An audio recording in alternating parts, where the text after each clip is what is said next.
Halo teman-teman, Assalamualaikum warahmatullahi wabarakatuh. Apa kabar? Semoga teman-teman dalam kondisi sehat, walafiat, dan semangat menjalankan puasanya ya teman-teman. Meskipun hati sedang bersedih karena Indonesia kalah dengan skor 5-1, tapi kita harus tetap menaruh optimisme karena perjuangan belum selesai teman-teman ya. Perjuangan masih belum selesai. Oke, perkenalkan gue aja, gue si netizen yang suka ngebahas bola.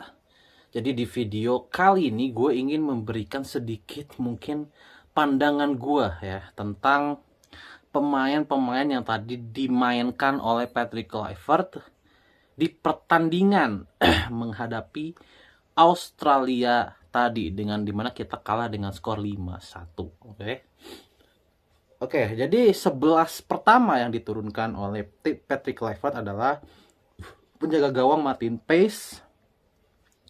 Di belakangnya ini mainnya 5 back ya, 5 back. Verdong, Itzes, dan Hilgers. Di kanannya Kevin Dix, di kirinya Dean James. Di belakangnya di depannya dua pivot, Tom Hay dan Nathan John. Di depannya Marcelino. Kemudian dua striker, Ole Romani dan Rafael Strike ya.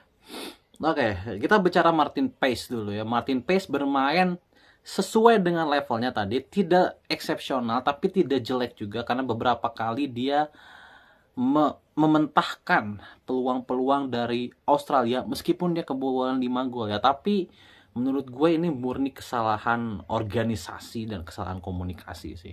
Jadi tidak bisa menyalahkan Martin Paes, karena bolanya tuh bener-bener ke pojok semua gitu.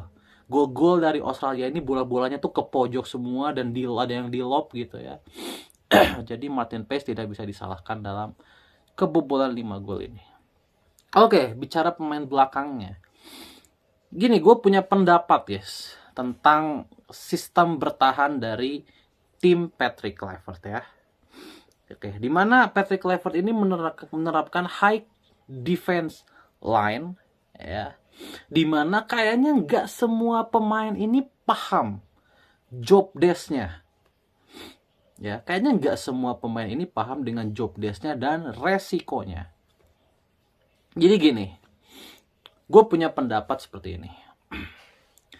Jay Itzes bermain sebagai halfback, jadi dia ini bermain sebagai libero lah. Jadi dia ketika dalam mode menyerang, Verdong dan Hilgers sebagai dua di belakang, Itzes maju sebagai pembagi bola.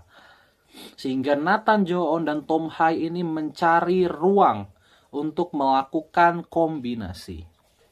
Jadi Itzes. Tapi ini tidak berjalan sayangnya. Kenapa? Karena aliran bola sebelum sampai di depan putus. Sejak di kakinya Itzes ini udah sering putus. Gitu. Gue tidak menyalahkan Itzesnya, tapi gue menyalahkan pelatihnya. Kenapa? Karena Itzes kelihatan tidak terlalu nyaman bermain di situ. Itzes kelihatan tidak terlalu nyaman dan visi mainnya berbeda. Dia memang seorang center back murni bisa gue bilang. Gitu ya. Dia ibaratnya passingnya tuh, progresi passingnya tidak cepat gitu ya. Sehingga ini memudahkan Australia untuk mengontrol permainan. Gitu ya. Jadi itu soal Itzes. Kemudian gini, masih di defensive line, gue merasakan ya dari so far pertandingan timnas Indonesia, feeling gue ya, Itzes dan Hilgers ini kayak nggak bisa disatukan. Itzes dan Hilgers, mereka sudah 3 kali bermain bersama-sama dan 3-tiganya Indonesia selalu kebobolan minimal 2 gol. Melawan Bahrain kebobolan 2 gol, melawan Cina kebobolan 2 gol, menghadapi Australia kebobolan 5 gol. Dan gua bisa melihat masalahnya. Masalahnya itu kelihatan banget di ketika gol Jackson Irvine di gol ketiga. Dan juga fast break dari Australia di gol kedua. Itu kelihatan banget bahwa Itzes dan Hilgers ini bisa gue bilang tipikal back yang sama. Tipikal back yang sama. Atau gini, job desk-nya ini sama. job desk-nya ini sama. Kalau gue melihat di Venezia, Itzes ini kan back yang senang main marking sebenarnya kan. Tapi entah kenapa di timnas Indonesia, Itzes dan Hilgers ini bermain area. Sama-sama bermain area, sehingga banyak tercipta ruang kosong di depannya. Jadi job desk-nya ini siapa yang harus ngambil, siapa yang harus area ini jadi nggak jelas gitu loh. Kayak contoh golnya Cina kemarin ya, gol keduanya. Itu kan gol kedua dari Cina sama dengan gol kedua di Australia. Dimana pemain Indonesia ketinggalan. Dan itu harusnya adalah job desk dari salah satu antara Itzes dan Hilgers. Tapi Itzes dan Hilgers ini kayaknya job desk-nya ini harus dibenerin lagi. Harus komunikasi lagi. Harus dibenerin komunikasinya. Karena kalau gue melihat Itzes dan Rizky Ridho ataupun Justin Hubner, Itzes ini berperan sebagai apa bisa dibilang orang terakhir di belakang. Justin dan Rizky Ridho ini berperan sebagai orang yang ngebreak, bisa ngedestroy gitu ya. Jadi mereka mencari orang, menutup orang, Rizky Ridho menutup orang, Itzes ada di belakang. Jadi Itzes yang memotong-motong umpan-umpan silang dari lawan-lawannya gitu. Jadi pembagian job desk-nya jelas kalau Itzes, Rizky Ridho dan Hubner yang bermain. Tapi kalau Itzes, Hilgers, ada Hilgers ini tidak seagresif Rizky Ridho ternyata yang gue lihat ya. Tidak seagresif juga Justin Hubner. Jadi menurut gue dua pemain ini nggak bisa disatukan sih. Kecuali kalau salah satu bermain lebih agresif. Bermain lebih agresif gitu. Contoh Hilgers yang mungkin bisa seperti Rizky Ridho. Jadi dia yang kalau ada bola datang gitu, dia yang quick untuk datang. Jadi Itzes di belakang gitu ya. Ini komunikasi ini yang tidak berjalan. Jadi organisasi ini sudah terjadi sejak era Sintayong. Dan ini belum bisa di-fix di eranya Patrick Kluivert, malah makin parah. Sehingga yang terjadi apa? Di depannya ini menjadi banyak ruang. Ditambah Nathan Joon jelek sekali mainnya. Dia tidak peka dengan keadaan yang ada di sekitar bidangnya. Jadi gitu. Jadi itu di high defensive line ya dari Indonesia. Kemudian di tengah Nathan Joon, I'm so sorry, mainnya sangat buruk. Sangat buruk, apalagi masalah decision making. Masalah decision making Nathan sangat buruk. Dan ini memang sudah dikhawatirkan oleh semua pecinta timnas. Kenapa? Karena dia jam menit bermainnya sangat kurang. Sangat kurang. Jadi ini emang kelihatan dari decision making, nggak usah dari decision making lah. Lari aja, Nathan ini sering ketinggalan gitu. Makanya gue heran kenapa Nathan dimainkan.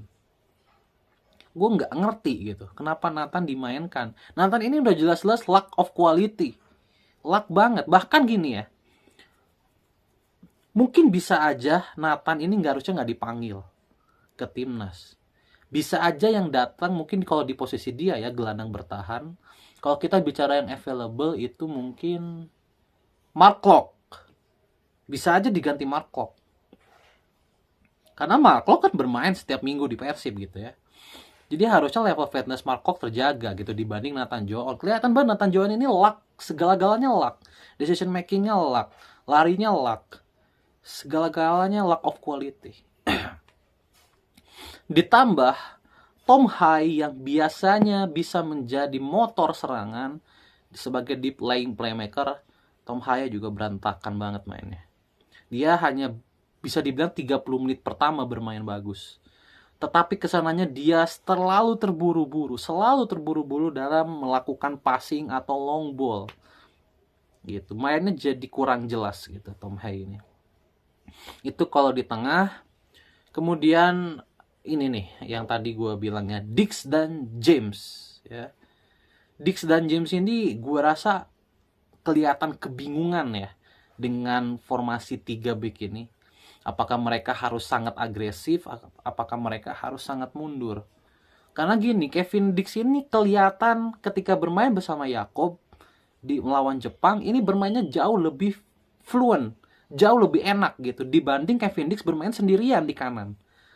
Kevin Dix ini kan di pertandingan ini sendirian di kanan kan, tidak ada temannya gitu kan. Jadi sekali-sekali paling Romani masuk, sekali-sekali pas ada Eliano yang masuk ke kanan. Tapi sekali-sekali doang, karena memang tidak diposisikan sebagai sayap kanan.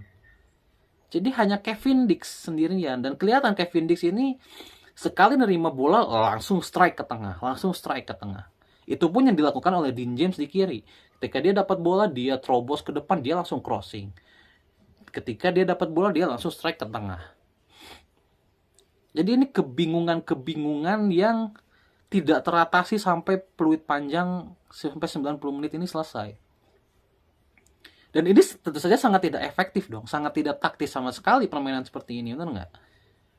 Kan harusnya ada 1-2 pemain yang melakukan kombinasi dengan Kevin Dix atau Dean James, sehingga permainan menjadi cair. Ini kan tidak ada Ragnar Oratmangun di sini.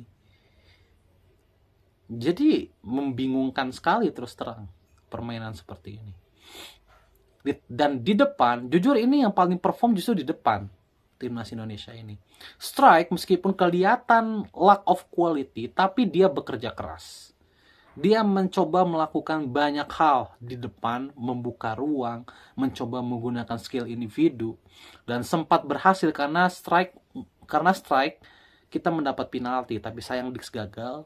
Kemudian Romani super eksplosif ya, mainnya ke kanan ke kiri, mencari bola ke sana ke sini, mencoba melakukan cutback dan segala macam. Jadi dua striker ini, Strike dan Romani menurut gue adalah dua pemain terbaik yang ada di timnas di saat itu. Ya, dua pemain terbaik. Meskipun Strike diganti ya dengan Sananta. Gue bingung, Sananta ini kalau dibandingkan Sananta dan Strike masih jauh Strike. Sananta ini gak jelas visi mainnya terus terang.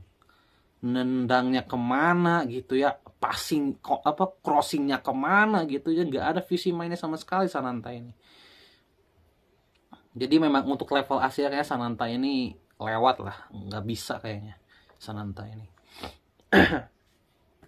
Jadi itu yang terjadi di pertandingan tadi ya. Nah, kenapa gue sangat menyalahkan Patrick Kluivert tentang ini? Karena ini hampir semuanya adalah job desk pelatih. Tentang kebingungan ini, tentang miskomunikasi ini, tentang misorganisasi ini. Tom Hai pun melakukan banyak long ball karena dia sendiri bingung apa yang harus dia lakukan. Terlebih lagi mungkin dia udah kena mental ya dari apa yang terjadi di awal-awal gitu ya. Kevin Dix bingung, Dean James bingung, Romani skill-skill individu gitu ya akhirnya gitu ya. Di belakang juga organisasi membingungkan gitu ya, siapa yang harus ngambil bola, siapa yang harus zona marking dan segala macamnya gitu kan. Ini kebingungan-kebingungan yang akhirnya terjadi melawan Bahrain, teman-teman. Melawan Bahrain, mudah-mudahan kebingungan ini tidak terjadi lagi. Ya, karena melawan Bahrain super duper penting. Nih, kayak gitu.